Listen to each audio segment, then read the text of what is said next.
Innover, financer, accompagner. La Caisse d'épargne de Midi-Pyrénées, partenaire des acteurs de l'économie. Bonjour Nicolas Vincent. Bonjour. Vous êtes vice-président de Telespadio France, filiale de Telespadio, dont les actionnaires sont Thales et Finmeccanica. Tout à fait. Votre métier, c'est de fournir des services par satellite. Ces services sont nombreux. Rappelez-nous aujourd'hui quels sont vos clients et quel type de prestations vous leur fournissez.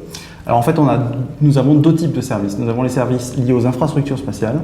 Donc typiquement, nos clients sont le CNES, Arianespace à Kourou, à Toulouse ou en région parisienne, où en fait nous opérons les infrastructures de ces clients. Nous accompagnons donc le lancement des trois types de lanceurs sur la base de Kourou. Nous contrôlons la bonne opération des satellites, que ce soit des satellites d'observation, de télécommunication ou des satellites de défense, pour le compte de nos clients. Donc ça, c'est une première partie de nos métiers. La deuxième partie de notre métier, c'est de faire en sorte que le spatial soit plus utilisé, mieux utilisé par des gens finalement qui n'appartiennent pas à cette communauté. Qui par exemple ? Par exemple, on pourra en revenir, mais les villes, des agriculteurs, des viticulteurs, je vous préciserai peut-être tout à l'heure pourquoi, qui peuvent utiliser en fait le spatial pour mettre moins d'engrais dans leurs vignes, ou mieux gérer les forêts, ou mieux gérer le trait de côte. Alors aujourd'hui, on sait que les satellites d'observation sont utilisés seulement à 20% de leur capacité, alors que ceux qui concernent la télécommunication sont utilisés à 80%. Tout à fait, oui. Pourquoi on sous-utilise finalement les satellites d'observation et qu'est-ce qu'on pourrait faire de plus ? Alors je dirais qu'en fait, dans le monde des télécommunications, qui date dans le monde des satellites de presque 50 ans maintenant, le spatial a pris sa part du marché, s'est bien marié avec les technologies terrestres et donc en fait a trouvé sa position. Donc c'est pour ça que maintenant les satellites sont très bien utilisés. Alors que dans le monde de l'observation, on s'adresse encore trop à une communauté d'experts, que ce soit des utilisations pour le compte de la défense, de la gestion de la politique agricole commune, ou des experts, des scientifiques qui vont surveiller la montée des eaux, qui vont surveiller la fonte des glaces, etc.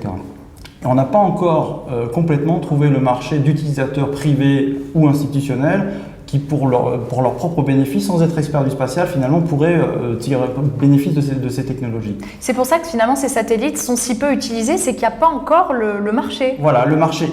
En tout cas, on n'a pas encore su répondre au marché. C'est peut-être à nous, spécialistes, de regarder pourquoi on n'a pas complètement réussi, parce que ça fait maintenant presque 30 ans que les satellites d'observation sont lancés pour les premiers. Il y a de plus en plus de satellites d'observation, il y a beaucoup de capacités, effectivement. Après, l'observation, c'est pas comme les télécommunications. Ça nécessite un traitement, ça nécessite une mise à disposition. Si je vous donne une image radar ou optique, une image optique, c'est quoi ? C'est une belle photo prise d'un satellite, mais vous n'avez pas l'information dont vous avez besoin. Une image radar, c'est encore plus compliqué, c'est beaucoup de traitement de signal. Donc là, l'intérêt aussi, c'est de faire cette transition entre cette prise de vue et un service utile. Et c'est là où, en fait, on a encore beaucoup de choses à faire. Donc, et c'est là où nous sommes fortement positionnés. Justement, donc vous avez implanté depuis 2013 3 Earth Labs, ce que vous appelez des Earth Labs. Donc le premier à Bordeaux, le deuxième au Gabon et le troisième récemment au Luxembourg. Ce sont des espèces de clusters. Expliquez-nous à quoi ça sert et ce que c'est exactement. Alors, en fait, Earth Lab répond à ce que je viens de vous dire, c'est-à-dire pour nous, c'est la traduction, la solution pour aborder ce marché et pour finalement apporter des solutions concrètes, donc des services et non pas que des produits ou de l'image, à des utilisateurs non avertis, entre guillemets, de la géoinformation, mais qui ont des problèmes dans le cadre des défis environnementaux. On s'est vraiment focalisé sur cette partie du marché, qui est déjà très vaste et qui est mondiale. Alors, notre idée, en fait, ça a été de créer des centres. Donc, effectivement, on a commencé par ces 3 pays, par ces 3 centres, en Aquitaine en premier, avec la volonté de créer un écosystème et de ne pas arriver dans un mode où j'impose ma technologie spatiale, mais plutôt dans un mode de je comprends les besoins, je construis avec des partenaires qui connaissent presque mieux que nous les thématiques, et je vais vous clarifier tout ça après, pour construire des services utiles et accessibles. Alors, en Aquitaine, on a créé donc ce centre en 2013, effectivement, grâce à un partenariat avec la région Aquitaine. Oui. On a basé une équipe là-bas, on a créé une dizaine d'emplois, on a mis une équipe spécifique et on s'est focalisé sur 3 thématiques. La vigne, donc on va dire la viticulture plutôt, et la viticulture de précision, la viticulture numérique, si vous voulez, c'est vraiment le terme le plus approprié. La sylviculture, la gestion des forêts, et là on a comme territoire de jeu la forêt des Landes, et la gestion du littoral, et notamment les problèmes de trait de côte, d'érosion des côtes, de qualité d'eau des plages, etc. Et à chaque fois, on a voulu comprendre quelles étaient les contraintes, quelles étaient les problématiques environnementales actuelles et à venir, parce qu'il y a des réglementations qui sont de plus en plus contraignantes, et de voir à partir de ça comment on pouvait construire un service, et si le spatial ou autre moyen d'observation pouvait y répondre.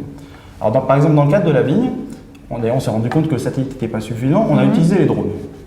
Et avec les drones, on fait des campagnes d'acquisition d'images, et on en déduit des cartes, il y a pas mal de traitements, qu'on fait valider par des ingénieurs agronomes. Donc vous voyez ce que je disais dans la notion d'écosystème, on a besoin de partenaires qui, avec les châteaux, avec les coopératives, finalement présentent ça sur le terrain, et tout ça se transforme en une carte qui peut être soit utilisée manuellement, ou encore mieux automatiquement. Donc on a des partenaires dans la machinerie agricole, et par exemple on crée une carte qui, dans une parcelle donnée, explique au viticulteur qu'il n'a pas besoin de mettre la dose qu'il avait l'habitude de mettre partout dans la parcelle, mais que dans certaines zones, pas de dose ou une demi-dose suffit.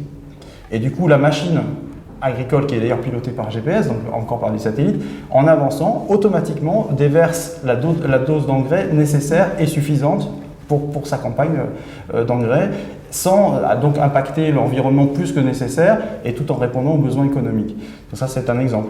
On a un deuxième exemple dans la forêt, où pour les syndicats des sylviculteurs du Sud-Ouest, le CISO, nous faisons une veille sanitaire de toute la forêt des Landes, et notamment suite aux tempêtes qu'il y a eu, de voir quelles sont les zones qui ont été les plus touchées, est-ce qu'elles sont sensibles ou pas à des attaques de ravageurs, etc. Donc on surveille tout ça. Là, du coup, vu la zone qui est beaucoup plus grande, le satellite répond très bien à la demande, et le drone par contre serait trop un mode zoom, donc on a vraiment besoin du satellite. Et voilà, et tout ça sous forme de cartes, de rapports, etc., mais accessible. On ne donne pas l'image brute, c'est pas ça qui est intéressant, c'est vraiment l'information utile qui est fournie.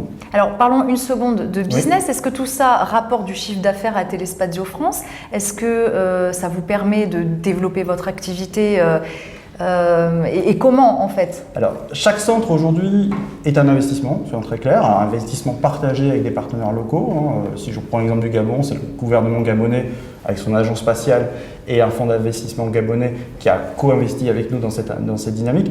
Si on le fait, c'est parce qu'on y croit. C'est clair qu'à terme, et pour nous ce sera même à court terme, au bout de 3 ans, on espère la rentabilité de chaque centre. Ça veut dire que vous avez des clients? On a des clients, donc en Aquitaine, on a déjà des clients, on a déjà des châteaux, on a déjà le CISO dont je vous parlais, sur le trait de côte ça commence aussi.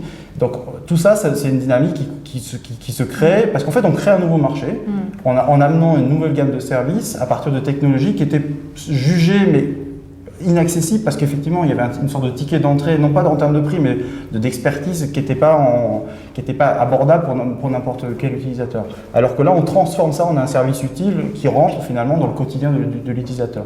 Donc oui, c'est un business, c'est un investissement d'abord, partagé encore une fois, et en prenant des bons partenaires locaux, finalement on accède au marché. Quand on est en partenariat au Gabon avec l'agence spatiale gabonaise, globalement avec les ministères gabonais, comme nos premiers clients seront les ministères gabonais, on sait très bien que normalement ça devrait marcher et que ça devrait fonctionner économiquement et écologiquement, parce qu'en fait derrière tout ça il y a quand même la gestion environnementale. Très bien. Une dernière petite question justement en parlant d'écologie, nous sommes à quelques semaines de la COP21, qu'est-ce que vous attendez de ce sommet et est-ce que vous êtes optimiste quant à son issue? Alors déjà je veux te dire juste un petit point avant, c'est sur le 3e centre du Luxembourg et qui d'ailleurs fait le lien avec la COP21 aussi. Donc le centre Luxembourg, lui, est un centre un peu plus thématique. En fait, il est basé au Luxembourg, mais pour couvrir toute l'Europe occidentale, avec un marché qui est le marché des sites Seveso. Donc en fait, on veut surveiller les sites Seveso avant, pendant et après les catastrophes. Malheureusement, il y a des inondations, malheureusement, il y a des risques de tremblements de terre, etc. Donc tout ça, ça a un coût, ça a une gestion. Et on a passé un partenariat avec le gouvernement luxembourgeois et des partenaires luxembourgeois justement pour faire cette surveillance. Donc ça, c'est important par rapport à la COP parce qu'effectivement, mieux gérer les infrastructures industrielles, mieux gérer le niveau des assurances, qui sont aussi nos clients dans ce cadre-là, c'est assez important. Pour revenir à la COP, en fait, pendant la COP 21, nous allons présenter notre programme EarthLab Galaxy. On appelle ça la Galaxy parce que notre but, c'est de développer plusieurs centres dans le monde. On en a déjà 3, mais on en vise 10-15, à peu près 2-3 par continent. Et on a des pistes de négociations dans d'autres états de régions du monde, sur d'autres problématiques. Si je vous parle de l'Asie du Sud-Est, je vais plus vous parler du riz que du vin, par exemple.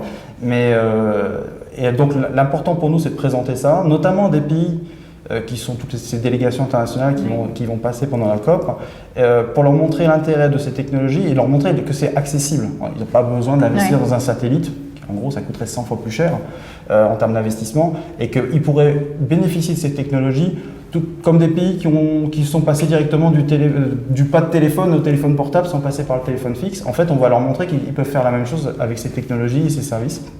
Donc c'est un petit peu ça notre ambition, c'est de montrer qu'il y a des moyens pour les objectifs de la COP, de surveiller, d'accompagner ces transitions et d'accompagner aussi ces actions plus locales. Parce que c'est important pour nous, le climat c'est global, mais là en fait on agit plutôt localement. Merci beaucoup Nicolas Vincent. Avec plaisir, merci. Innover, financer, accompagner. La Caisse d'épargne de Midi-Pyrénées, partenaire des acteurs de l'économie.